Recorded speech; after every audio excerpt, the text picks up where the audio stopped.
West Streeting admits slow progress on puberty blocker trial. So just going to give you a little insight into this one. Here he is. Yep, there he is. And so let me tell you a bit about what's been going on here. Just make sure you can see everything. Oh, my camera's just gone off as well. Oh, is it back on? It's back on. I know it just went off. Okay. So let me read this about what's been happening with him. Okay, so yeah, this is West Street in here. Mid slow progress on puberty blockers trial. So what is this about? So West Street in the UK's health secretary. He's for Labour, Ilford North. That's who he is. So he's addressed delays in the £10 million NHS trial on puberty blockers for under 18s. Okay. The trial details. So it's run by King's College in London. It was launched in May of 2024. 2 years, 2-year study on puberty blockers prescription with parental consent. Recommendations after Dr. Hilary Cass review, or the Dr. Hilary Cass review on gender services. So this came after the Cass review. So they decided now they're going to do a trial on puberty blockers and are they safe and stuff like that. Okay, fine. But there's been delays in it. 2 years so far. So what did West Streeting say, or his position? So he's extended national bans on puberty blockers until the trial's results are available. So right now, under 18s in the UK are banned from taking puberty blockers. Claims the ban is about ensuring treatments are safe and effective. Okay, that's why he's saying the treatments have to be safe and effective. Which, to be honest with you, I agree that everything should be safe and effective. But this is unacceptable. 2 years, there's a lot of people here that can't access puberty blockers. So let's get frame and get this sorted out. Publicly admits he is frustrated by slow progress, but insists evidence must be trusted and not subject to challenges. Yeah, but the problem is, if you keep delaying this, then reform get in. What happens then?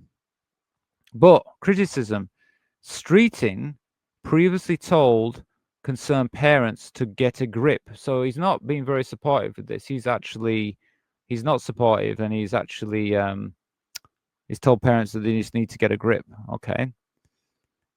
Research in June found the ban caused serious adverse effects on young trans people's mental health, distress, self-harm, suicidal thoughts. So this is having real-world effects on trans people in the UK, young trans people under 18 who can't access puberty blockers because they're slow. They're doing these trials and they're making it very slow. So contradictions here. We've got says he's an ally and pledges equality and preaches equality, dignity, and safety and inclusion, but also said it's not right to say trans women are women and trans men are men. So he says he believes in equality and stuff, but he doesn't believe that trans women are women and trans men are men. So that kind of says you what his point is. He's not really supportive. Met with gender critical groups, some accused of conversion practices before extending the ban. So he's been associated with groups that are anti-trans. So that's not a good sign, is it? Let's be honest with you. Okay. Let's see what else we can see here. So why does this matter? So for young trans people, the ongoing ban leaves teenagers in distress without access to care.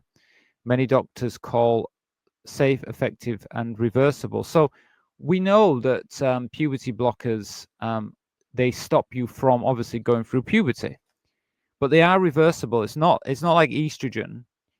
It's not a hormone. It's just a blocker. It slows down the effects of going through puberty. So most doctors agree that it is safe and effective and it's reversible. The healthcare. So, what about healthcare? It shows the tension between policy and medication. Politicians slowing down treatment despite global evidence of safety. So we know it's safety. We know it's safe, but politicians are slowing it down. They don't want to pass it, but we've already got evidence that it is safe. Mental health research shows that the ban is already harming young people, pushing some towards self-harm. The LGBTQ plus rights, we've got Labour claims to be an ally, but the policies echo gender critical talking points and risk alienate the trans community. Well, big surprise there. I mean, you see, this has been going on before the because I remember the cast report, and this has been going on way before the legal the High Court ruling this year. So it's you can see this process of like slowly trying to push us out, trying to get rid of us. The bigger picture, the UK is falling behind international medical standards whilst claiming to prioritize safety. Okay, so they're saying it's about safety, but we are falling behind the rest of the world. It raises questions. Whose safety is really being prioritized?